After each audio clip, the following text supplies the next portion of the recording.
Fala turma, o vídeo de hoje é uma atualização daquilo que está acontecendo no mercado cripto. Eu vou falar especialmente sobre o Bitcoin, mas vocês sabem que o Bitcoin é perseguido por todas as outras criptos, então quando eu falo de Bitcoin isso também reflete no Ethereum, no ADA Cardano, em todas as outras criptos que vocês conhecem e que vocês eventualmente têm em carteira. Então essa atualização é sobre o preço do Bitcoin, sobre essas últimas quedas, para onde está indo o preço e também tudo isso que vem acontecendo nessa verdadeira capitulação do Bitcoin. A gente ainda não tem nenhum sinal de reverter essa queda, muito pelo contrário, a gente tem alguns sinais que nos mostram que o Bitcoin está indo para um caminho e eu já vou falar sobre isso, que é o caminho lá dos, quem sabe, 10, 11 mil dólares. Então eu vou separar esse vídeo por tópicos, vou falar de todos eles e no final eu vou responder algumas perguntas que o pessoal me enviou aí também, que tem a ver com o momento do Bitcoin, o momento no mercado cripto. Antes de tudo, se você gosta desse tipo de conteúdo, acha relevante, já deixa o seu like, isso ajuda inclusive esse conteúdo a chegar para mais pessoas e já considera se inscrever no canal caso ainda não seja inscrito e ativa também o sino das notificações para receber aviso de quando tem conteúdo novo aqui. Para começar, então, nosso primeiro tópico aqui, se você já acompanha o canal há mais tempo, muito provavelmente você viu o vídeo lá de 20 dias atrás, aproximadamente, onde eu falo que o Bitcoin tinha tudo para recuar até abaixo dos 20 mil dólares. O Bitcoin estava lá na casa dos 30, 32 mil dólares quando eu gravei o vídeo. E muita gente criticou na época, achando que o Bitcoin não iria recuar tanto assim, afinal, uma queda bastante significativa, né? 30, 32 para abaixo de 20. Mas o Bitcoin veio, e não só veio, como passou desse patamar, né? E foi tudo muito rápido. O Bitcoin acabou, né, nesse cenário de capitulação, né, que caso você não saiba, eu vou deixar até aqui um gráfico de comportamento padrão do mercado. Embora, ao meu ver, o mercado não faça exatamente o que aparece no gráfico, mas tende a se comportar de maneira muito semelhante. Então a gente não precisa caçar esses pontos exatos que aparecem no gráfico, mas sim entender cada um deles. Nesse momento o Bitcoin está sim em capitulação, que é aquele momento de descrença total do mercado. As pessoas batem no Bitcoin, todos aqueles que falavam mal do Bitcoin antes acabam, né, se exaltando nas redes, falando que olha, eu avisei todo mundo, isso aqui era bolha, etc. Então a gente já conhece esse movimento, quem está no mercado há mais tempo, quem está chegando agora no mercado não conhece e se assusta com esse movimento, porque a maioria dos investidores não investe, infelizmente, por fundamentos no Bitcoin. Então, quando o preço acaba caindo bastante, essas pessoas se assustam, acabam vendendo, acabam falando mal, acabam dizendo, olha, perdi dinheiro,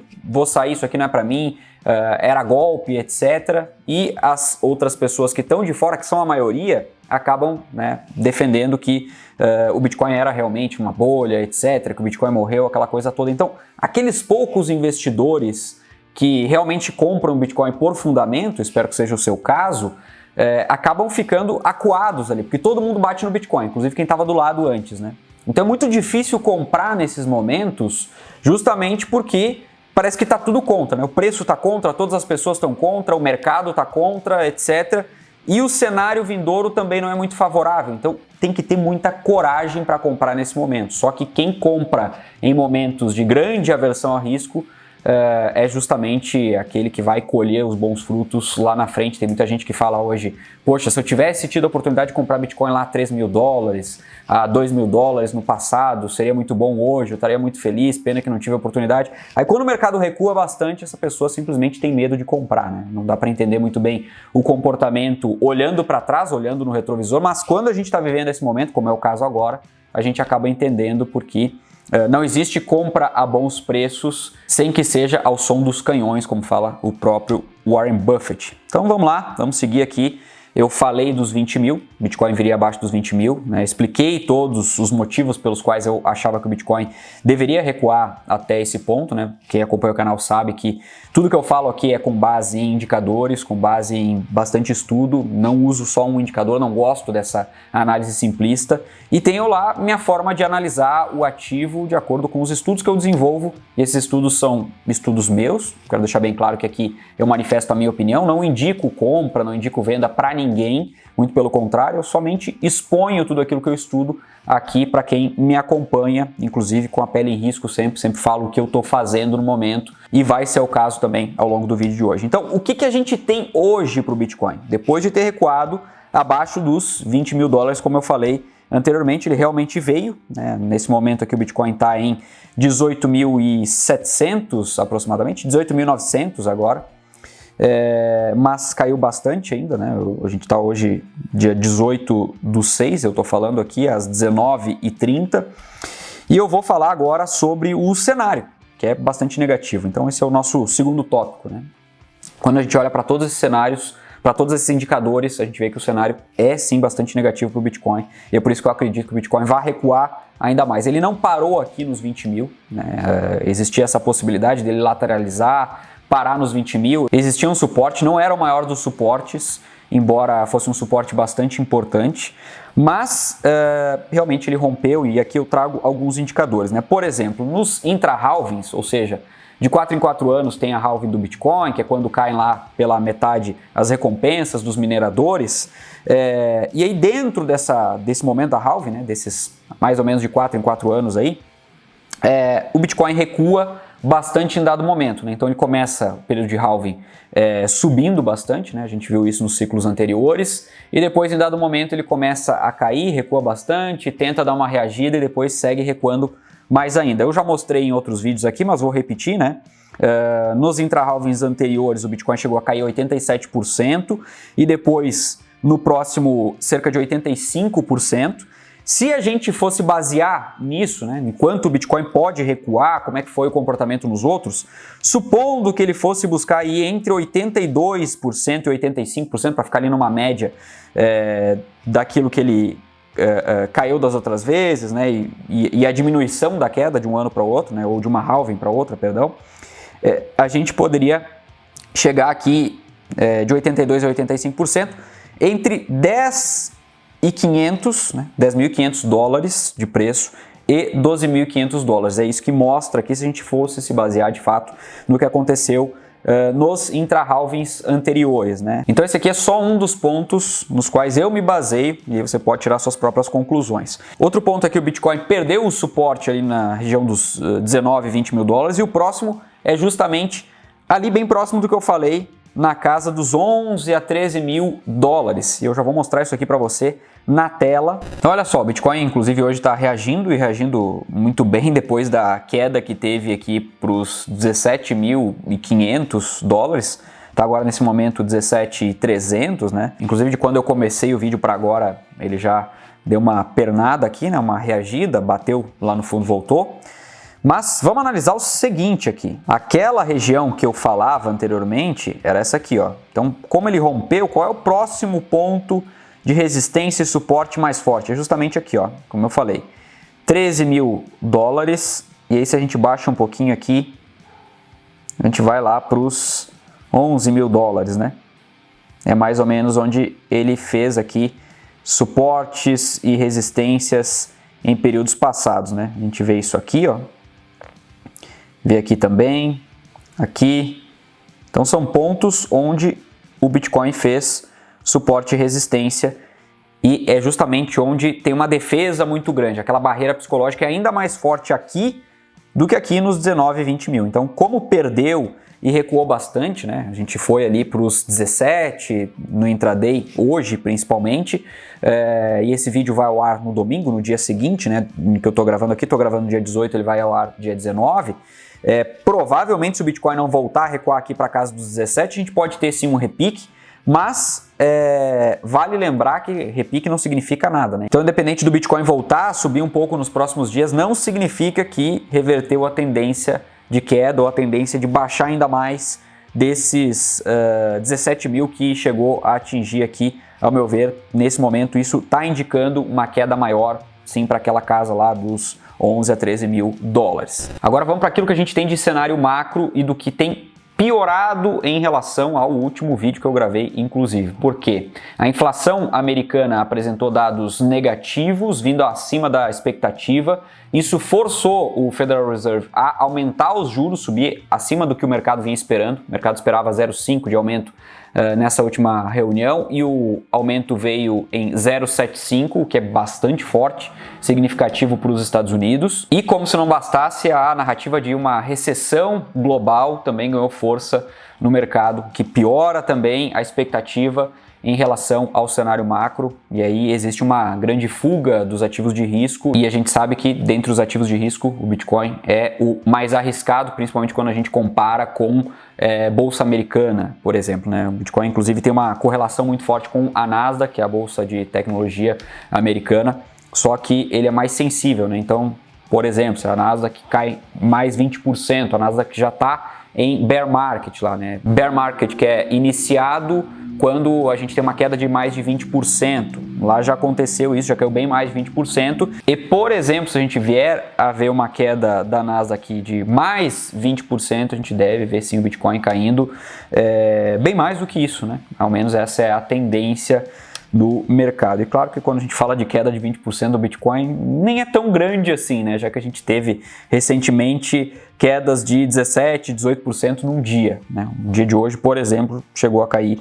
18%. Mas, falando em cenário macro, né, só para concluir aqui, a expectativa não é muito positiva, então provavelmente a gente deva ter mais quedas em função disso tudo que eu falei, do aumento dos juros, do aumento da inflação e de uma ameaça de recessão. A gente precisa aguardar os próximos capítulos, não tem como cravar o que vai acontecer agora, mas a tendência é de que os mercados sigam reagindo mal a tudo isso, né? Essa fuga dos ativos de risco, a gente não tem sinais de uma volta maior do apetite a risco por parte dos investidores, isso a nível global. Então, o Bitcoin é extremamente afetado por isso. Outra questão é em relação ao medo versus fundamentos no Bitcoin. Eu vou mostrar aqui para você também o Fear and Greed Index, que é um outro indicador que eu gosto bastante de analisar, que está aqui nas mínimas históricas, né? A gente está vendo aqui Fear and Greed Index em Extreme Fear, né, medo extremo, está em 6 nesse exato momento, e só lá em meados de 2019 ele ficou abaixo de 6, ficou em 5, então a gente está assim nas mínimas históricas. Vamos ver se a gente vai abaixo disso ainda, mas o mercado está muito temeroso em relação ao Bitcoin, que até a presente data nunca tinha ido abaixo do topo anterior, né? E agora, como eu mostrei para você, foi abaixo do topo lá de 2017, e isso deixa o mercado ainda com mais medo, né? Boa parte do mercado se sustenta sobre algumas narrativas, mas essas narrativas às vezes caem e o mercado acaba ficando ainda mais receoso. Bom, e quando o mercado está com tanto medo assim, as pessoas seguem vendendo. Então, como eu falei anteriormente, todos aqueles que não compraram Bitcoin por fundamento acabam saindo, e mesmo parte daqueles que compram por fundamento acabam ficando com medo, acabam se deixando levar no momento e fazendo realizações parciais ali, esperando o Bitcoin cair a níveis menores para poder comprar. E outros indicadores negativos para o momento são institucionais quebrando. Essa queda muito rápida do Bitcoin, do mercado cripto como um todo, acaba levando fundos a quebrarem, acaba levando, por exemplo, a liquidações. A gente vê também as stablecoins e alguns outros projetos cripto indo à ruína, né, indo à lona, perdendo a confiança do mercado. Tudo isso prejudica também o Bitcoin. E muita gente que trabalha alavancada em cima de crenças, por exemplo, de que o Bitcoin iria segurar ali na casa dos 19, 20 mil dólares, acaba sendo liquidada e aí força mais venda, força o mercado a cair mais e numa velocidade considerável. Bom, dito isso, eu vou explicar para você o que eu estou fazendo no momento antes de partir para algumas perguntas que eu vou responder de bate-pronto aqui que o pessoal me mandou. Eu tenho um caixa justamente para utilizar em momentos de forte queda do mercado, para aproveitar toda essa volatilidade que é característica do Bitcoin. Então eu faço aportes mensais, eu só paro de aportar quando eu acho que o preço está realmente muito esticado. Então eu não comprei Bitcoin, por exemplo, acima dos 50 mil dólares, justamente porque ultrapassou alguns níveis que eu não acho lá muito saudáveis, mas tenho por hábito aportar mensalmente no Bitcoin. Geralmente eu faço compras semanais, então comprei Bitcoin sim a 45 mil, comprei Bitcoin a 40 mil, a 35, a 30, fiz mais compras a 30 inclusive. Achava já o preço bastante interessante, mas via também todo esse espaço, como compartilhei aqui com você, para cair abaixo disso. E aí utilizei parte do caixa que eu preparei justamente para comprar na casa dos 20 mil dólares, mas eu estava preparado para comprar um volume até razoável do caixa, porém eu utilizei bem menos do que aquilo que eu tinha preparado, justamente porque o cenário piorou, seguiu piorando, a queda foi muito rápida.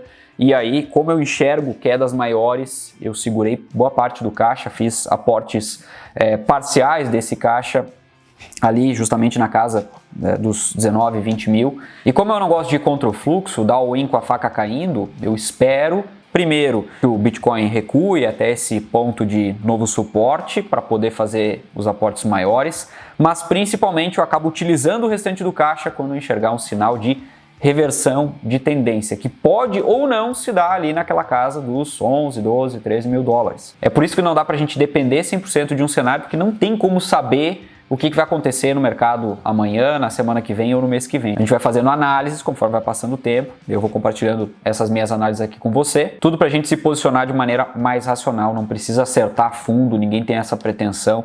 É por isso que, inclusive, eu sigo fazendo aportes, justamente porque eu posso estar errado nessa análise de que o Bitcoin vai a essa região de suporte novamente, e eu prefiro me posicionar dessa maneira. E um outro ponto bastante importante para você ficar de olho é que a oportunidade de ficar rico, entre aspas, ou de ganhar 100, 150, 200, 300% com o Bitcoin é justamente nesses momentos, né? Onde o Bitcoin está lá desacreditado, as pessoas estão batendo, etc. Então, quando você compra ali, quando pouquíssimos estão comprando, você vai receber os frutos disso, né, vai colher os louros dessa vitória justamente lá quando as pessoas estiverem falando muito bem do Bitcoin, todo mundo quiser comprar o Bitcoin, você comprou lá quando poucos queriam, então você vai receber sim a recompensa por isso, se comprar racionalmente, pensando a longo prazo, como manda o script, mas pouquíssimos obedecem. E é justamente por isso que a gente vê a maioria dos investidores sendo modinha, aqueles investidores que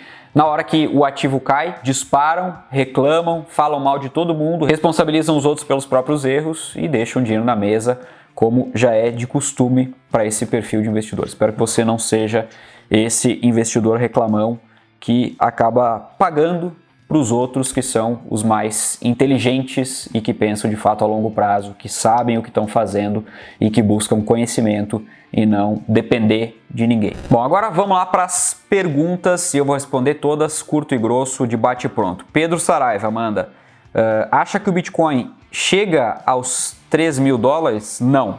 Fabiano Moreira manda, como o cenário político nacional pode afetar o Bitcoin e as criptos? Muito pouco, Fabiano. Eu diria que quase nada, já que afeta muito pouco os ativos de risco no geral, e quando a gente olha para o Brasil exclusivamente, comparando ao volume investido em cripto, o Brasil não significa tanto assim para movimentar preço, ainda mais quando a gente acrescenta o fator de que a política ela é muito superestimada em relação aos ativos de risco, e os fatores mais macroeconômicos são às vezes subestimados, mas são esses que mandam no jogo. O Gabriel Seabra manda aqui, CBDCs, que são as moedas digitais dos governos, são ameaça ao mercado cripto descentralizado? Não acho que sejam, tá? Em cenário algum. E para finalizar, a Roberta _investidora manda aqui, para um investimento volátil e 24 horas, cripto Hash 11, que é o ETF de criptomoedas que a gente tem na B3, é perigoso pela chance de não sair na hora certa? Olha, eu não acredito nisso de sair na hora certa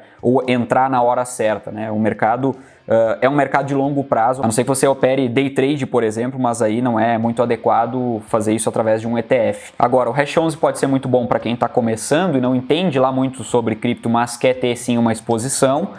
Porém, eu prefiro a exposição direta aos criptoativos, de maneira que você pode, dentre outras coisas, ter a sua própria chave privada, a sua própria carteira e ter o controle total sobre os seus ativos. Além do que o spread, ou seja, o custo para compra, venda e custódia de uma exchange como a Binance, por exemplo, seja muito menor. A Binance nem cobra custódia, ao contrário do Hash 11, e as taxas são muito inferiores na hora de comprar e vender. Bom, tem muito mais perguntas por aqui, eu selecionei só essas, justamente para a gente não deixar o vídeo muito longo. Eu espero ter te ajudado, inclusive, com esse conteúdo. Espero também que você deixe aqui a sua opinião, deixa nos comentários se você tem alguma pergunta também a fazer, se você tem alguma colocação a respeito do conteúdo desse vídeo, alguma contribuição em relação a algum indicador que você acha importante. Deixa aí que certamente vai contribuir com todos, e se for uma pergunta eu vou fazer questão de responder também. Sem mais delongas, eu fico por aqui, a gente se vê no próximo vídeo, um forte abraço e até lá.